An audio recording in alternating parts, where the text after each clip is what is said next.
Hi, everyone. This is Christina Cantrill from the National Writing Project. I'm here with colleagues at the NWP Resource Development Retreat in Albuquerque, New Mexico.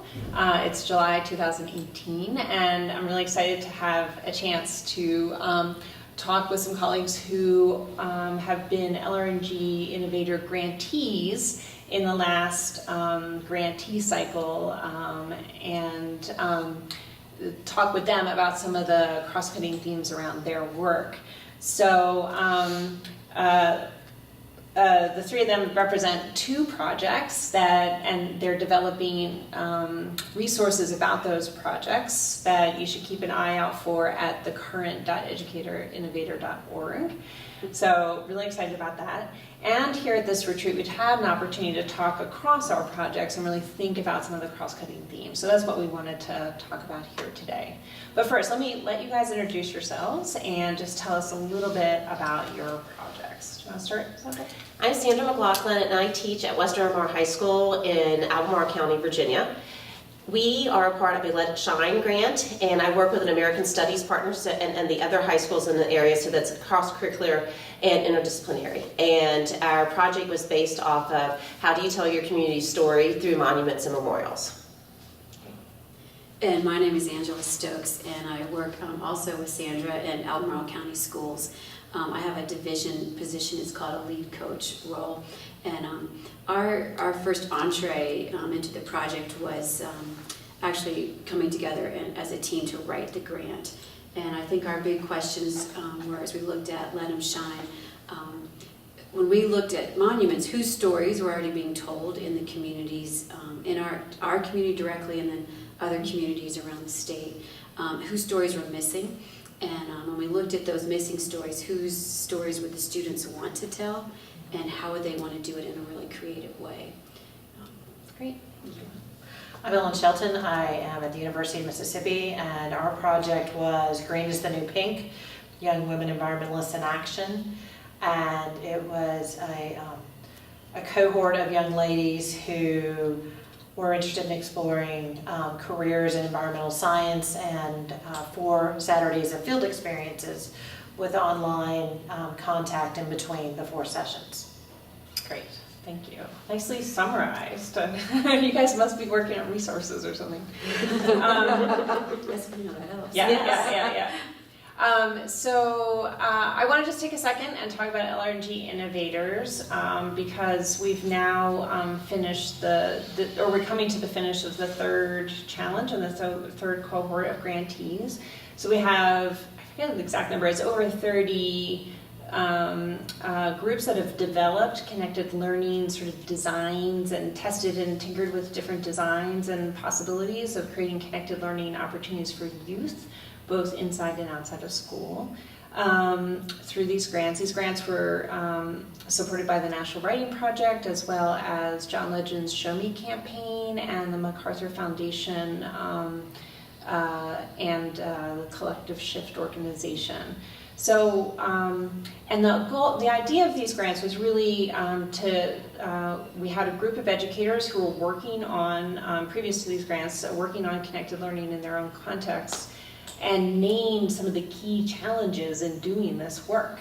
So these challenges have been designed around those key challenges. And I just want to, the challenge that you guys have been working on is to design ways to help young people explore their interests, and thereby igniting a passion that can lead to college career and having a positive impact in the community. So, and there's 8 other grantees who have also been working and designing in their context, very specific and different contexts all around the country, towards that end. So it's been really exciting to work and hear about your work as you develop out these resources, and we have monthly phone calls too to check in about the work. And yesterday we had an interpretive circle where we got to talk with some of our colleagues about the work. And one of the conversations that came up was about the role of the teacher in this work. And I thought, and really, how maybe you can describe it, the role that how teaching shifts a bit or has to be sort of re-examined when you're really trying to support youth interest and allow them to lead sort of the direction of the work. So maybe you could speak to that in your context, and we can talk across it. Well, from the classroom teacher perspective, we often, when you get a grant and it's kind of open in how you're going to structure it, and we get to structure it, we come up with a plan that we think is good, or we hope is good, or we're developing it along the way is often kind of how it goes as we progress through the grant. And one of the things we started to realize as they moved into, especially the research and creation phase, is that what our image of what we thought when we first entered this, what was going to come out, was not necessarily always the way that they were going to take it. And that was maybe through their research, their interest, who they were working with, and what resources were available in our community. Right. And we started to realize that we had to back off maybe what we thought it should look like, and let them create what they thought it needed to look like. Oh, absolutely.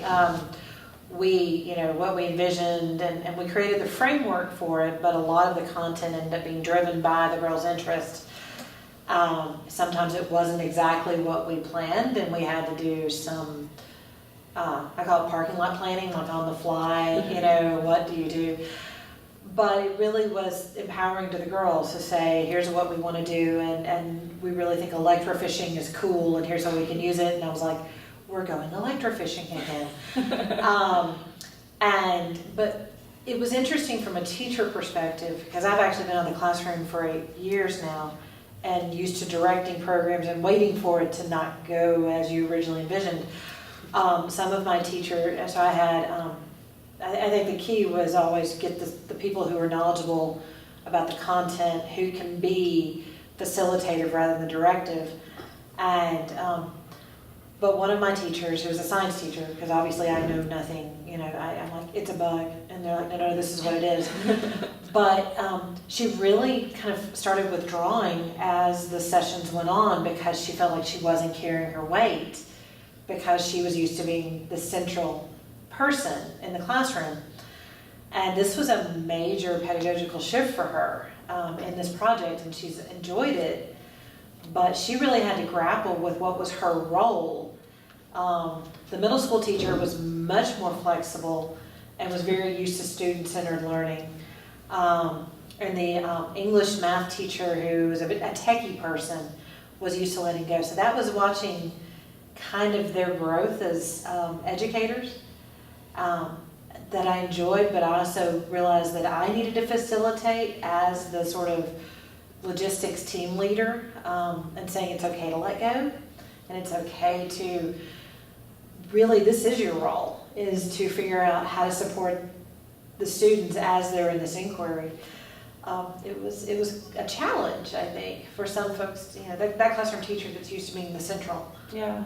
To and say, it's a real emotional, Yeah. felt challenge. It's not just intellectual, but it's, It was hard for her. She felt like she wasn't really doing what she should be doing, and I'm not pulling my weight. And I went, oh my gosh, you were the one who was naming and asking the critical questions that I wouldn't know how to ask. This is what I do. I mean, this is what you do as you're knowledgeable. You're the content specialist, but you also have to be open to, you may have to be able to say, I have no idea, let's figure it out together. So, And I think to some degree, it's just such an unknown. Like once the teacher experiences it, and I don't know if you'd agree with this, it's like, oh my goodness, this is the way to teach, and this new role is really exciting. But on the front end, if you haven't seen it or haven't experienced it and know, like, what does that new classroom look like? It's just scary. And is it? I think probably the scariest part is it going to be helpful to anybody? Like, I'm feeling uncomfortable here. Are they really learning anything? And okay, why are we doing this if it's going to fall flat from both perspectives? I feel like we were initially drawn to this grant because there were all sorts of questions, but one of the central questions was, how are you going to embed student choice in this experience? And it was helpful to have a team of writers who are writing it, because traditionally when you're looking at a classroom situation, you've got your really dynamic hook, and you've got your experience, and then you've got some kind of end product, and everybody's going to make turkeys with their hand, and they kind of all look brilliant but the same. It was great again to have this team, because we've all been teaching for a while, and there's just some things that are just behavioral patterns, like this is what we do.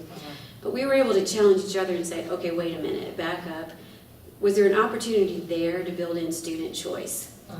Oh, there was, but wait a minute, that makes things go crazy next. So do we want to do it?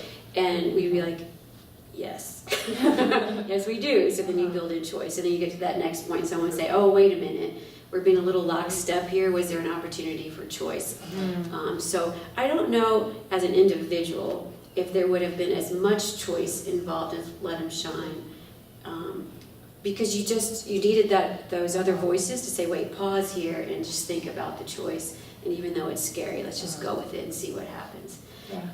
And actually, as the grant built, when we started the planning, we gave them choice, but it was really limited choice. Like, you can choose from this list, and you can create something with these supplies.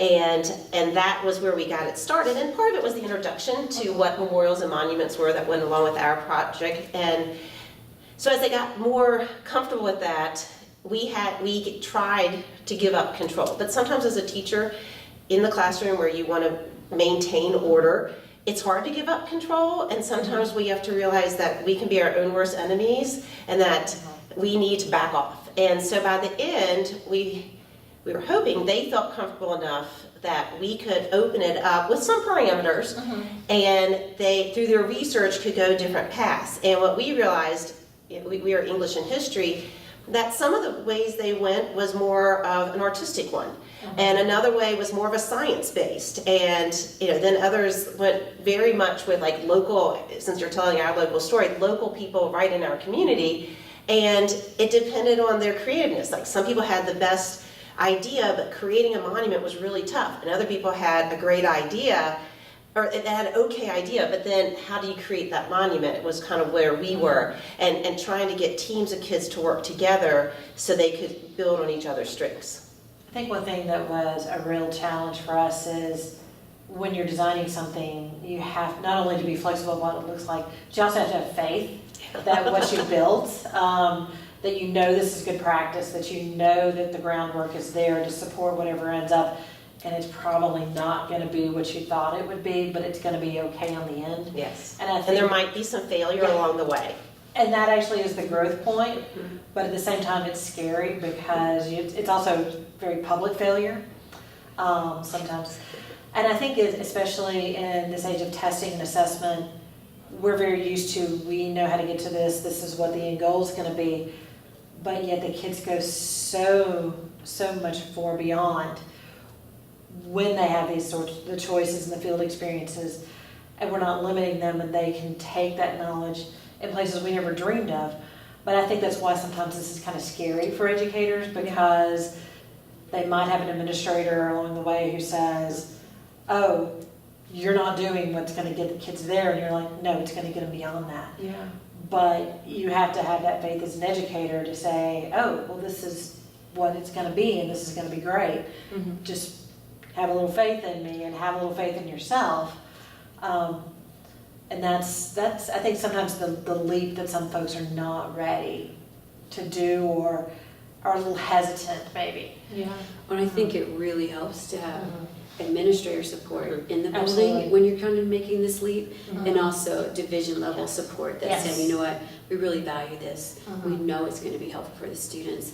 I love what you said earlier about the types of questions that your teacher is able to ask, and I feel like if you're just looking at this from an observational perspective, and you look at how that conversation gets transformed in the classroom, when you go back to the traditional and the stand and deliver, and this is what we're all doing, it was 1 to 25 or 30 students, and I think it was just exciting to watch Sandra and Monica and how they would interact with a much smaller team and where their questions went. We're stumped on this, and then just some really nice give and take on, okay, well, what are some ideas that we could do to get over this hurdle? So you're just not able to find the research that you need, but have you tried this, and this, and kind of just transforms the conversation. It also is a student growth in that, like one of our groups who went more of a science way, they were like, oh, but we can't do this because this is English and history. There's no science. There's no science, and I like, no. This is where that's the process of research, and you found this person in our community who's into sustainable living, and that's really where you are going. That's okay. And they thought they were wrong too. And so not only did we have to figure out, no, we have to back off, they also had to kind of alter, this is English, this is history, but we can take it this direction. And that there is English and history in the sciences. And we all work together. I think kids aren't used to having that ownership either. So saying, wait a second, I can do this, and is this okay? And wait a second, I have a choice. Because they're used to being directed. And sometimes choice is scary. And we actually had to nudge them in some cases of saying, okay, have you thought about this or have you thought about that? And they're like, no, I can do that. That's not the option you originally talked about. And I'm like, well, no, but you're kind of going this way. So what do you need from me to figure out how to make that happen? And I think that was a big shift for the kids too. That was fascinating to watch. And I think that's really important. Like if we're on the front end of this transformation and opening up student choice and changing a little bit of the teacher role, like knowing up front that the group of students that we're working with, maybe in high school, they've gone through this traditional path.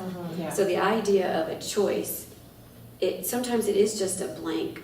Like they're not blank, there's a lot going on and they are curious, but they just haven't had this opportunity to really be, oh, this is my choice. So I love what you said about not maybe jumping in with the answers at that point when they look blank, but jumping in with all sorts of questions so that we're modeling. That's powerful, Okay, well this is what we do in this spot. Start generating questions and then see where they take you. And what I saw is as the kids who are starting to generate the questions and maybe going out of what they thought was the norm, is that some of those students were not the ones that were the stars in class, but suddenly because they're more empowered, they're willing to talk about it and present on it, and they feel really passionate about it. So they might have been the quiet student, but now they're not quiet. And I kind of feel like for us, we may have missed the most exciting part about student choice. And unfortunately, I think as a teacher, if you're jumping in, you don't see this till the end. Right. But it's the culminating experience. So when you look at, the Let 'Em Shine kind of final event celebration for their products, you had said, like, these were not necessarily my high flyers all year in my classroom. But the way they came to the table and presented their work and engaged, with community members, it wasn't a mistake that people were like, "Are you building this? And can I help pay for it?" Right. Because they had this level of energy and investment in what they had created. You were like, "Okay, let's keep this going." The class doesn't end today, and you get this grade and move on. But it was just really powerful to see the investment at the end. And I kind of like that idea of, I think right now we're going after engagement so much, and that there's a whole nother layer of investment that kind of shows like, okay, this is how engaged they are. They wanted to build their monuments too. Right. Yeah, I mean, I do see, like, your project brought together, all this peer work you've been mentioning, both the kids and teams and also the teachers and teams, and you guys crossed several schools around kind of a shared purpose, right? And then the colleagueship that this required strikes me, even, and the peership that was required really strikes me. And thinking about your project, and you brought kids from across communities, right? Into this work. So and then, but these sort of opportunities to have themselves as audiences and colleagues, and then also sort of a larger purpose in the world with audiences and meaningful context to them. It strikes me that was also really, I mean, I think, is that what you're saying, that really they were able to sort of blossom in a way that otherwise? Yes, I think it's hard to capture the energy that you would have in the conversation with them. Yeah. But you would recognize as a teacher that if I'm back in the classroom and maybe I've done another project that is interesting and relevant and has some choice, but it didn't have that connection to a bigger audience and a real audience and potentially a real purpose. There's just a different level of enthusiasm around it, and I just love that part. And it's hard to generate to me in a classroom where students don't want to leave the classroom at the end of a session, or they don't want a project to end. Right. It's that kind of level of I want to keep this going, and I feel like for Sandra and Monica's students, if she said, "Hey guys, we're going to do a continuation this year, and here's the next phase," they would be all in. They would, if they could do it, like Well, an thank you. independent Here we study go. into the next. The other interesting thing is after our final finale, I had the students who participated thanked me for giving them this opportunity. And I was like, thank you for coming. And then they were like, and their mothers also who were there thanked us for this opportunity. And that was kind of a shift for me. I don't normally have that. No, we had the same after our last meeting, and I've been getting emails. Are you going to continue this? What are we doing? And we did find a funding stream for this work for at least one more year. And parents are emailing me, hey, when is the information coming out? And the girls are saying, oh, I want to come back. What are we doing? And I'm like, great, this is so fabulous. It was the small core, and if we can even keep part of that group and move on and take that, how powerful that work is, and how much do we transform their thinking about their role in this process. But it was kind of a new thing of parents stopping me, because one actually stopped me on campus the other day and said, okay, I'm waiting for that email, and I went, okay. Well, I haven't had time to get to it yet because we haven't had a planning meeting to figure this out, but they're excited, they want to come back and they want to do these things, and that was a real empowering moment for me as an educator to go, oh, cool, they really love this work, so that's exciting. And then the hope that when your guys are walking around, they'll have knowledge about the outdoors that they didn't have before. Or when our guys are going to a new city, or even just walking around our town, that they'll be able to look at our monuments and memorials and ask questions and look for, in our case, the story or not the story being told, and that they just have that critical eye that they didn't have before they did this project. The process, that they really are internalizing what does it mean to be a researcher? Right. What does it mean to be part of a larger conversation than yourself? Whether that's history, whether that's science, where do I fit into this, in my case, an ecosystem, or in this historical context where, that I'm part of a larger group and what I do could actually have a big impact on something. Yeah. So. We had another colleague from Red Mountain Writing Project talk about this as service, and the role that, the ways that this actually serves the community, and the youth become leaders through this work. So I thought that was really powerful.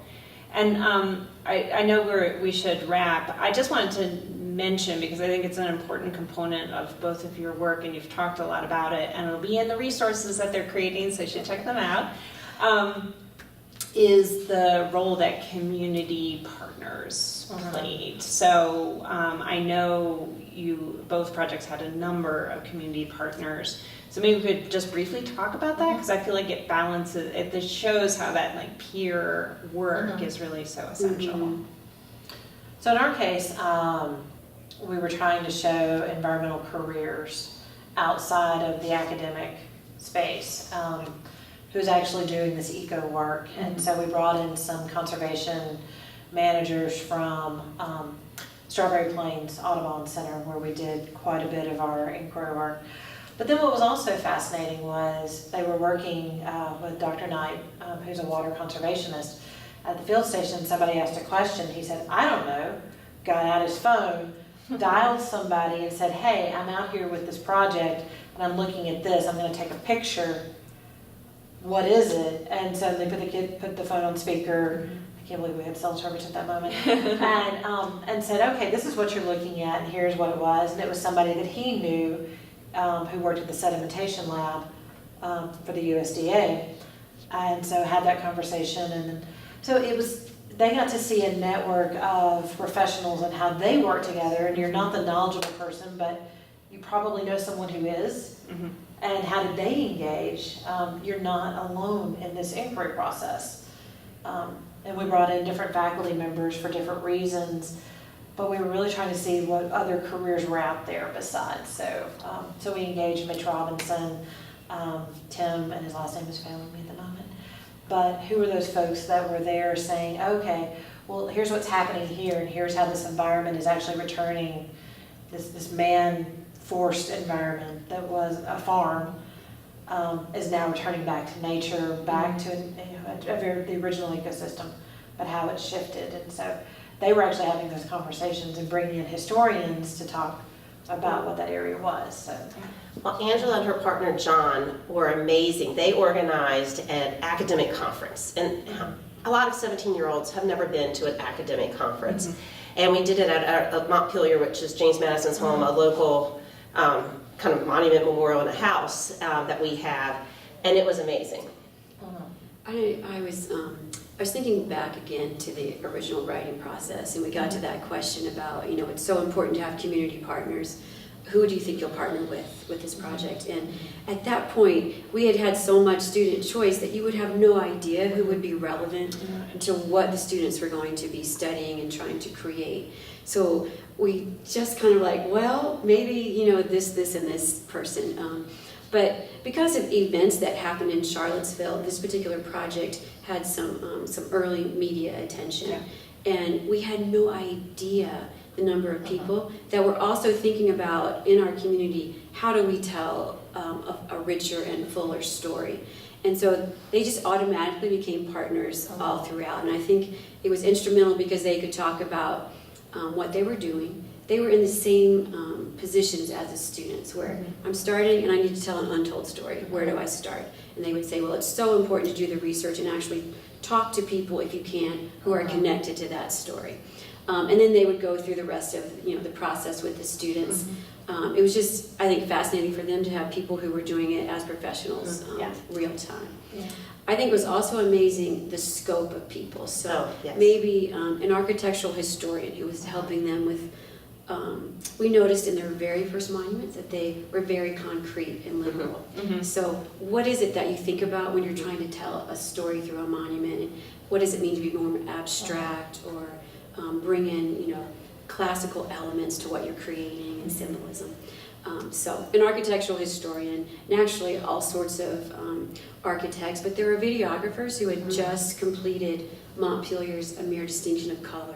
It was like, well, this is why you might want to think about video. This is how you can play with actually video clips and photography and sound and bring it together to, create your message. And I think near the end too, one group wanted to do a mural, so they actually collaborated with professional artists in our region to take it from paper to poster to highway panels, and now there's a mural that lives really close to their school on a wall. I don't know that we're going to see the benefits of all of these connections to the local community experts, but I think what we know as educators is, for the group of students that we're serving, there's a really good chance that they see the roles that their parents play, and then they see us as teachers, and that's the world. So I think it was exciting to know that, we brought in maybe 20 other professionals, and who knows right now which of those little, what kind of seeds were planted to say, oh, I absolutely love science, or I love history. I didn't know I could do this with it. And I didn't know I could put science and history together. Right. Yes. And or I really love art. I had no idea that I could bring that kind of passion into a history career. So I think that's what we're hopeful for, is that these connections have just kind of opened up all sorts of ideas for what they can do with their futures. That's great. And then I would say, every connection we've made with historic homes and other historical organizations in Charlottesville are ongoing now. So they've all Yeah, decided, right. this is what we want to do with you next year. Can we do something similar? How can we grow Yes. it? So it's just kind of been a waterfall experience. That's true. Yeah, I feel like it really speaks to sort of context specific and the relevance of Yes. the work too, and the really being responsive to what's happening around you. So you think about the mark of a good teacher is not, obviously not the test, which is a given with this audience anyway, but it's how well do you prepare the kids for the next step in their lives? Yeah. And then what did we give them? What did we, not what we did, what we gave them, but what did we support as the scaffolding to say, here's this amazing experience. What will you do with this in the rest of your life? Yeah. And, I want to see where these kids are in a couple of years, and, are they still interested, or what are they doing with it, or what do they even learn from the process itself that they applied to something else, Right. that transferable skill. Yeah, great. Well, that's a great thought to end on. And I think maybe at some point we should even bring some of the kids together and talk about some of this work. Sure. Just that would be really exciting to hear from their perspectives too. But thank you so much. Again,